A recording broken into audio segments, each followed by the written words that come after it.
Are there magical animals that are being conjured by a rock? I'm asking the questions we all want to know. Greetings, fools, friends, and foolish friends. Or friendly fools, whichever you would prefer to be called. My name is Kai, though some fictional loyal subjects also call me the Authorial Tamperer, or Your Concerningness. And today, now that I have a shot of myself looking nice in the Belladonna Davenport cosplay, I need to be able to see. So you get... Yes. I'm cosplaying as Belladonna Davenport from the comic Purple Hyacinth on Webtoon. And today, we're going to talk about the oldest story that I think I still have of my old writing. For those of you who do not know, I am an attempting author. And when I was 8 years old, I was also an attempting author. That may not have been the best choice. Okay, admittedly, that is the wrong thing to say. You see, I believe that creativity has to start somewhere. You have to begin at some point. You have to start out bad in order to get good. And, a lot of people will talk about how talented someone is. I don't really believe in talent. I believe in skill.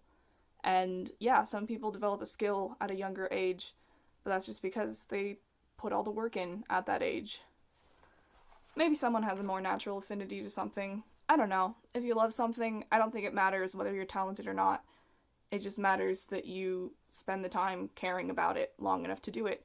And hopefully, I have managed to do that with writing. I cannot say for certain, though. And we're going to read one of my old stories and mock myself. This is the beloved notebook. I'm covering up my dead name. Because yes, as you can see, it's been through quite a bit. The very first page is a journal entry because I did not have continuity. But a little ways in, we find this story. A quick background for this plot. Once upon a time, there was a group of unsocialized, homeschooled children who met in a nice little religious homeschooling group once a week. And at this group, they were going to play a game right before it ended because they had no sense of time. I was one of those children. We came up with this concept for this game. Mostly just that the parents were going to die. It was going to be beautiful. And upon determining that we had an incredible story to tell, we decided that rather than a game, why not write a book? And that is how we got hunted by Baby Kai, that's what I call my younger self, redacted, my little sister, and a few more redacted people.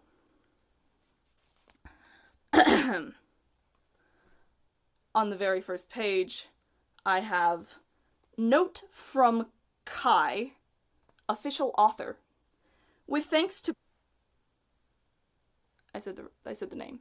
With thanks to a person, my sister, and this person who started this my idea of this book and helped me now and then on the way.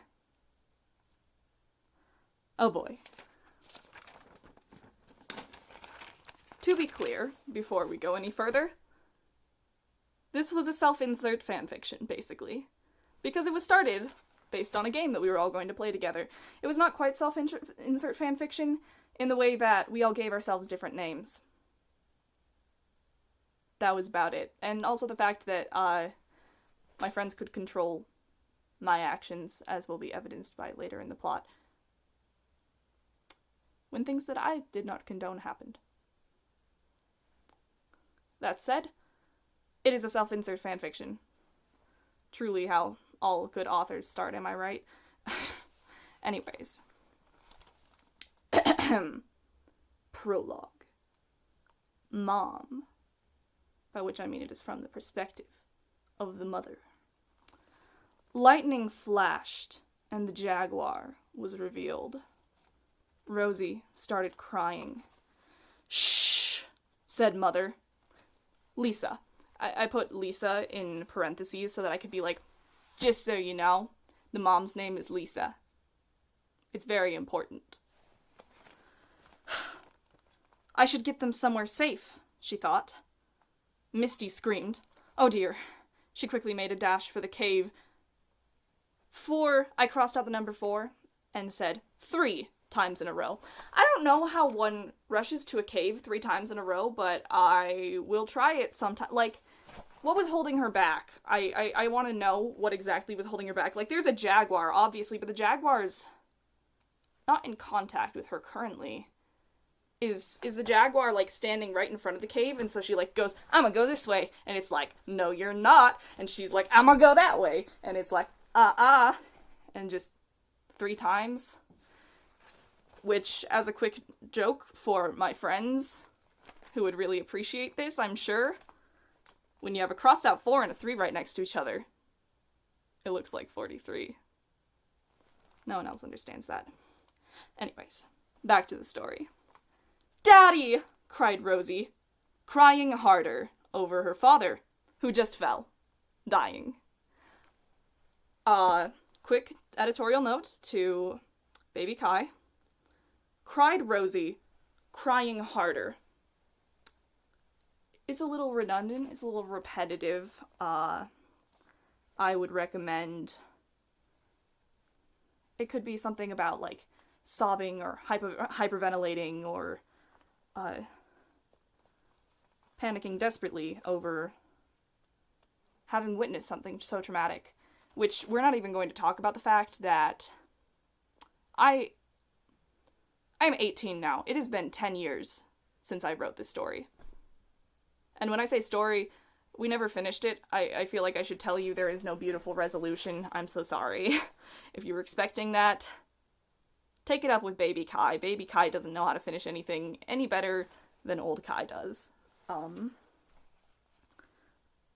As a person who is now an angst writer and fully embraces that title, I write angst fanfiction, I write horrifically dark original stories that I need to actually finish so that I can plague people with them and ruin their lives forever.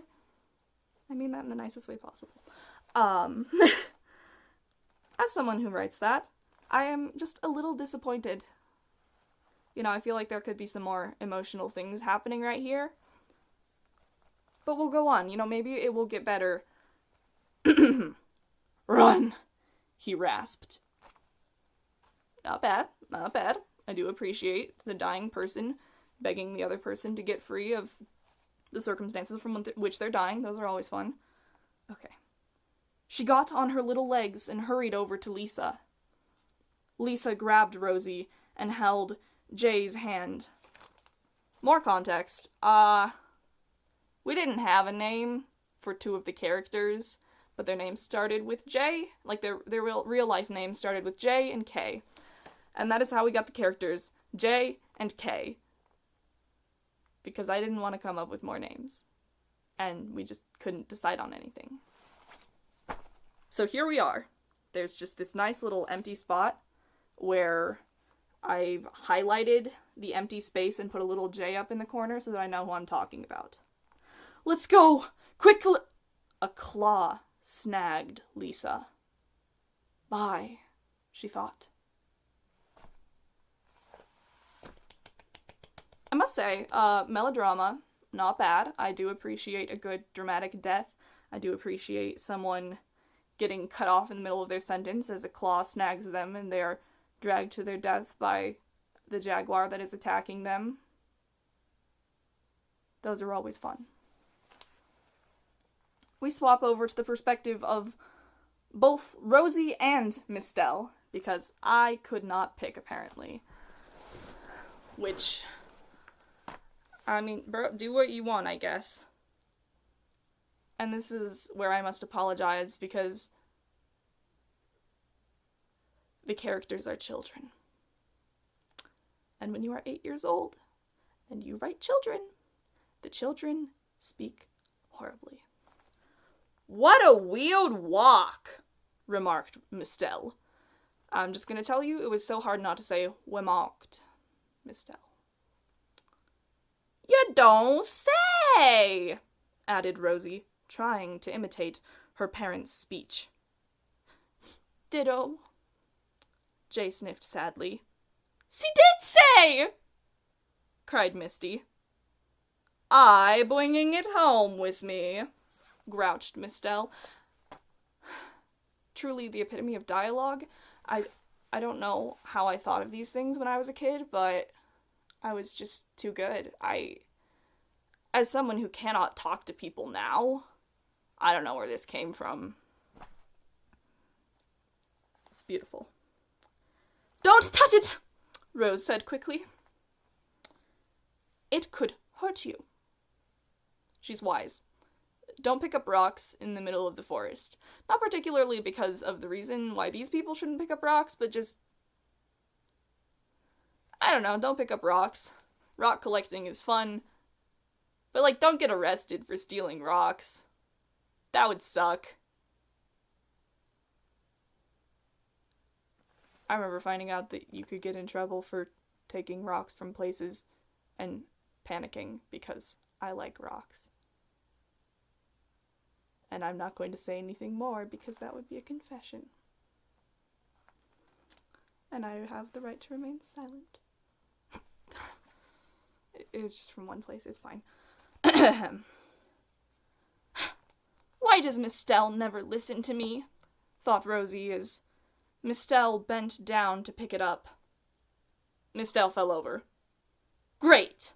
Now she's hurt." "Mistel?" Rosie bent down to help, but bumped the stone. "Oops." When I was young, and now, I was a very clumsy person.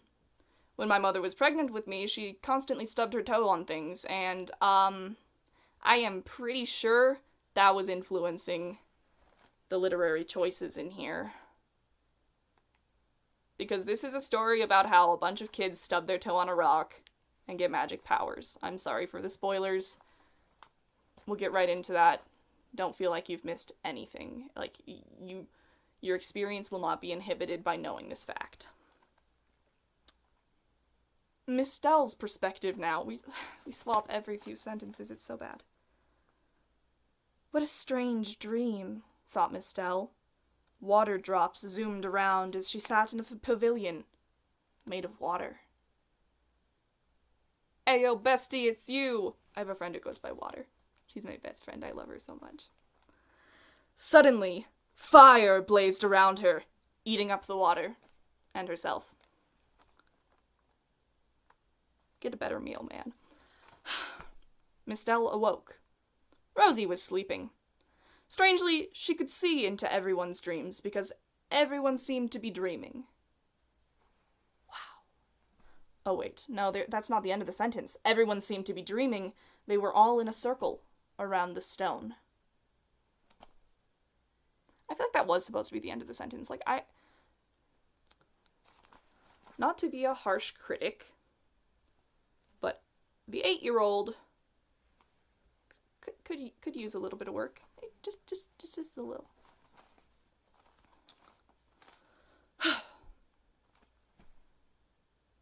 Rosie was in their home, the jungle they were in now. Cool. She looked different. With a jolt, Mistel realized it. Rosie was 10. You see, by stubbing their toes on rocks, the children went from undetermined toddler age to 10 years old, because that is what happens when you get magical powers. And I think what happened was that we were small, and we wanted to write about not small people. But unfortunately, we still wrote about small people, because do you know how tiny 10-year-olds are? I have a 10-year-old sister, she's tiny. But, you know, you don't think that 10 is small when you're 8. But we still wanted to get that childhood trauma element in, of watching parents die when you're too young to fend for yourself. As any child is prone to want to write into a story. I'm not thinking about this. It's fine. So, strange aging. Great plot device. Anyway, Rosie was 10! Horror of horrors. Leaves were swirling around her. Metal came and cut everything down. You know when metal just comes and cuts everything down?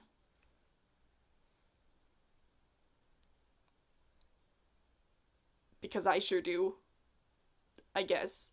Because I wrote about it. And you're supposed to write what you know. And I'm sure 8-year-old me was writing what they knew. They probably knew. I'm sure they were quite educated.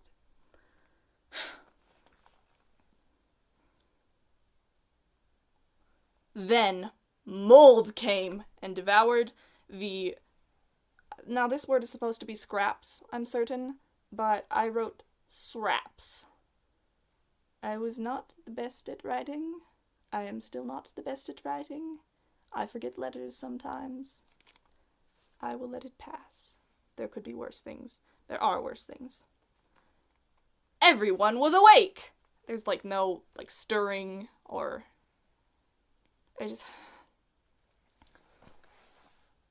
Beginning writing tends to be very stilted and very just, you tell people what's happening, but there's very little said about the feelings that evokes. There's so little, figurative language and so little beautiful nuance to the words. Which is sadly what we are suffering from here. So we just suddenly get that everyone's awake. Suddenly, the stone arose, shining. Light flew into each person. Raindrops danced around Mistel. Mistel looked at Rosie. Leaves, flowers, and vines swirled around Rosie. Or not around, just round Rosie. Rocks swirled around Kay. Animals pranced around Misty. I have a quick question. Did the stone call the animals to it? Or did the stone make the animals come out of thin air, like all of these other elements seem to be just kind of coalescing? Unless I'm misinterpreting this, and everything is coming from a source. Which is cool, that's cool. Are there magical animals that are being conjured by a rock? I'm asking the questions we all want to know.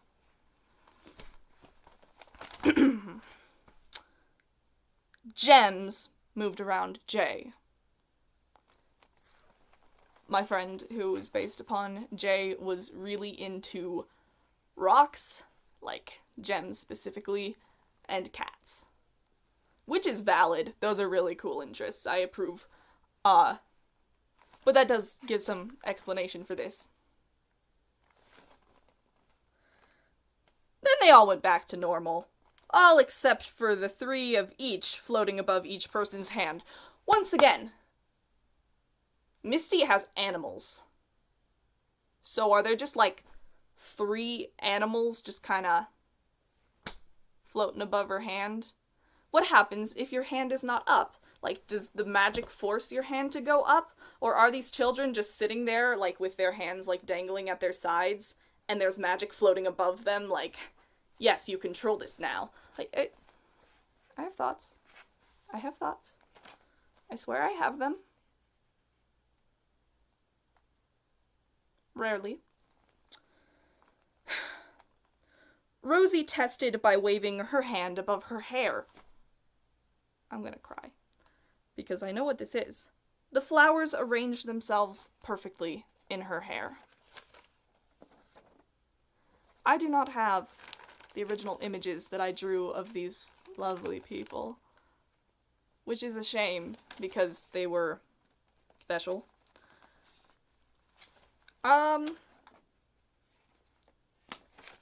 That's the prologue. A lot happened in the prologue, and yet nothing. I think that a prologue could be done with just the parents dying, personally. The rest of it could be relegated to, like, a first chapter. These are just my initial thoughts. But, you know, we have the parents just suddenly die. The grief of that is, like, just very not explored. I think that if... I love saying this as though I care. If I were to rewrite this story now, flaming trash heap that it is, I do like to imagine that I could do a lot better than this. And I'm certain that I could do at least a little bit better. Hello, it's me from the future, dressed a little bit more slutty because I didn't want to just get into the other cosplay, and this time I have a knife, so that's cool too. Anyway, I am back, and I know I said that I wasn't gonna write it, but I rewrote the prologue because I wanted to exemplify the fact that I have hopefully grown. You know, decisions can be made about whether that's true or not. You can think whatever you will, but yeah. So, quick few notes. Lisa is called Dahlia because I don't want to deal with a person named Lisa. I don't know why, I just don't. Rosie's name has been lengthened to Rosalie, and Mistelle's name is Maya. Those are the only changes that have been made, other than, like, the actual thing. I did not manage to fit the father's death into here. I could have, probably, but I'm lazy, and I'm tired, and I did not care enough, so, I didn't bother, and he doesn't die in there. He does die in the plot at about that time. I could imagine that he would show up right after the prologue cuts off with Lisa's death, but I don't have the energy to write that, and it's from Lisa's perspective, and we just talked about, like, perspective cuts and how annoying they are, so I'm not doing that. So yeah, I hope you enjoy, and that I have improved. It was through brief flashes of lightning that the dappled coat of the predator was visible. In the spaces between, it was left a shadow of menacing death. It stalked forward slowly, a lithe grace to its movements despite its abnormal size. A jaguar, beautiful in its viciousness, created by the gods to kill. Its movements seemed lazy, effortless and unthreatened. Why should it fear? The ones before it were prey, pathetic humans at its mercy. A mercy it did not possess. Dahlia's eyes scanned her surroundings, frantic, desperate. The jungle was dark and impenetrable, closing in around her like the tomb it was to become. Her gaze flicked to her daughter several paces behind her. Rosalie's eyes were burning with intentions, and she held her broken spear in trembling hands. "Rosie," Dahlia said, voice low, "hand me the spear, and go find Maya." She couldn't save herself, but perhaps her child might be spared. Rosalie was strong. She would care well for the others. She was able to see in the brief moments of illumination that she had the jaguar's attention. Its amber glare burned into her soul. Hungry. She'd heard enough tales and myths, as well as an account from her husband. Jaguars were arbiters of the gods' wills. They came, seeking a very specific prey. Their target never survived. One could not cheat a divinely ordained demise. Quick side note, as a Greek mythology nerd, I have a little note next to this in the place where I wrote it that just says, "This one's for my boy Sisyphus," because he did attempt to cheat his divinely ordained demise, and it went horribly for him.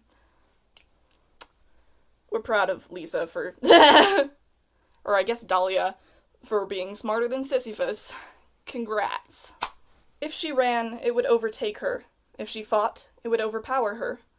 She would try, but it would be futile.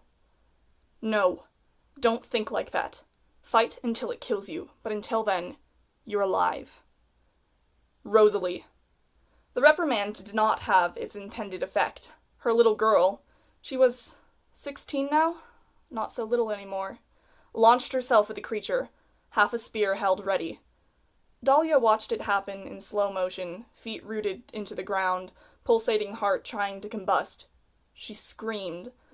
Thunder rumbled in displeasure at the resistance of the gods' wills. The jaguar snarled, and her daughter's body was flung to the side with a simple bat of a powerful paw. Her form crashed into a tree, folding upon itself and laying there, broken and still. No. That was Dahlia's baby. A child who'd cried through thunderstorms lighter than this, but begged to go hunting with her.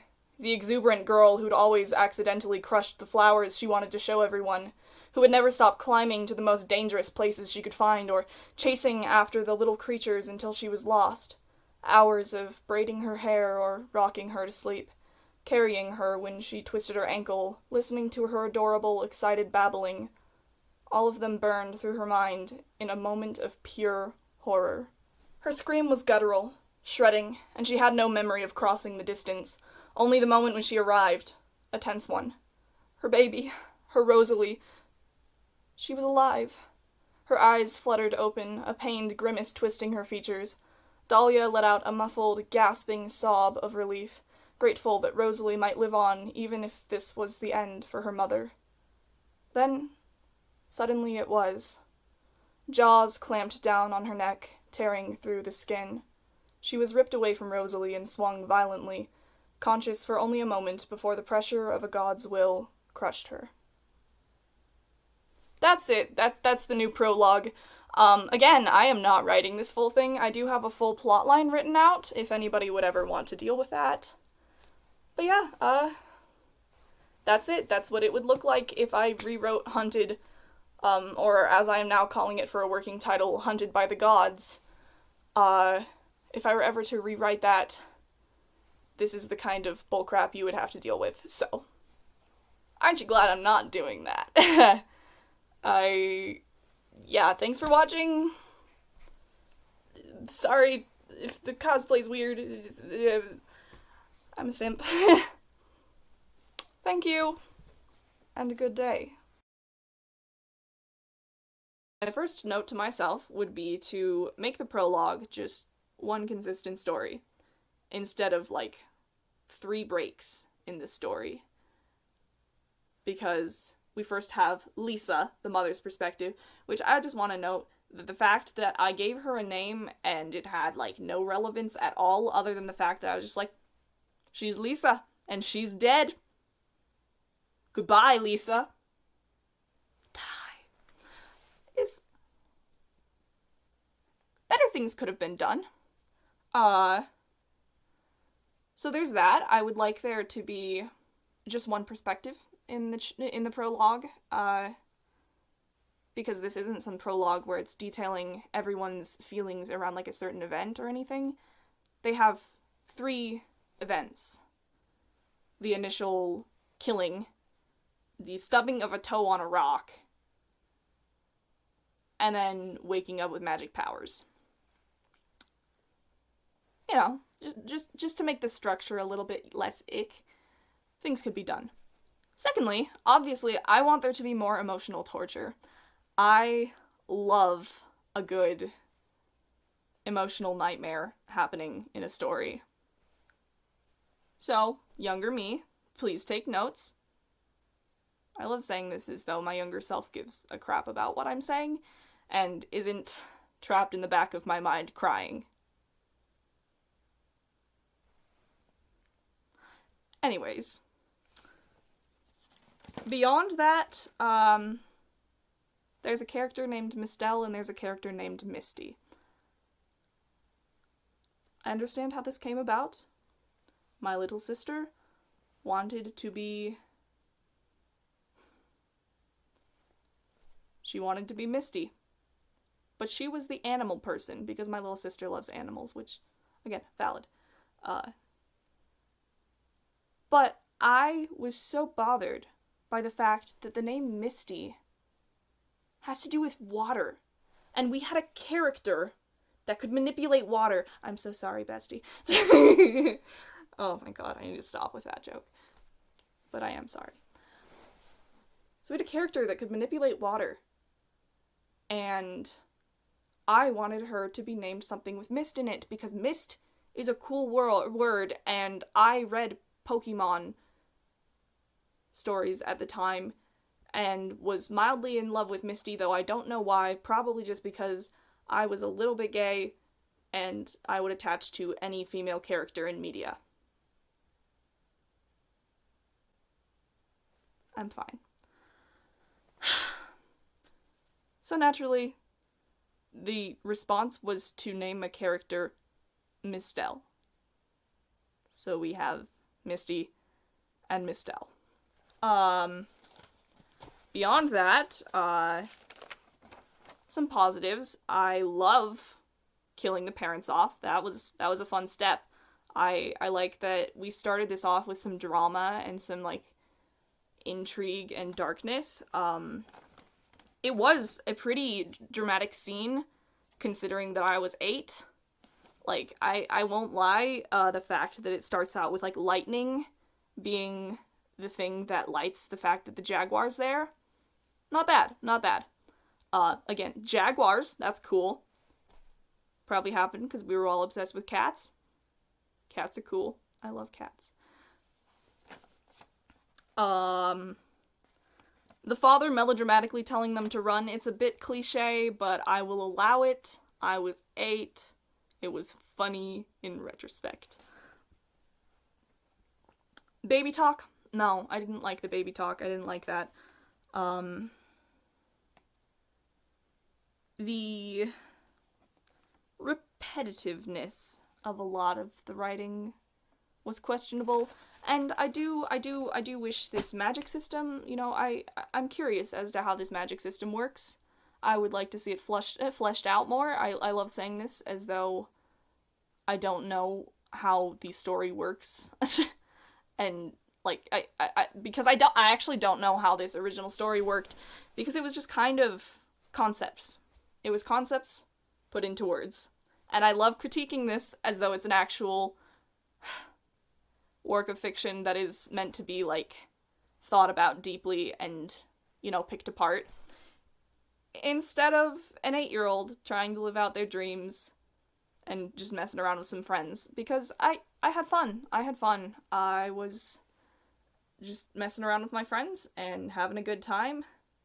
I thought I was going to be a published author in a few years after that point, and I am sorry to disappoint myself. We're still here doing whatever we're doing, so I'm sorry. We're trying. That is it for now. I will come back with chapter 1. And then beyond that, I would like to do a few different things. One of them being I would like to redesign some of the characters, because I do have old art. I said that I didn't have the official, like, big pieces of paper where it showed these characters, but I do have some that demonstrates my style of the time, and I illustrated the pages that they were on. So, as someone who is still an artist, I think it would be interesting to do some redesigns, you know, take some elements, but, you know, leave some behind, because I'm really good without some of these elements. They're a little cringe. Sorry, 8-year-old me, you cringe. Accept it. Beyond that, I may or may not have written out a plotline of how I think would be the best way to take elements of this story and adapt it into something real. And when I say real, I mean something viable, something interesting, something that is not that. So if anybody would want to join me in and listen to that and deal with that, I hope you stick around. I hope you find those ideas interesting, and I will see you around. Thank you for watching. I'm sorry that I'm not the best at this. I'm certainly trying to learn to do better. I'm very new to this. But thank you for joining. Until we meet again.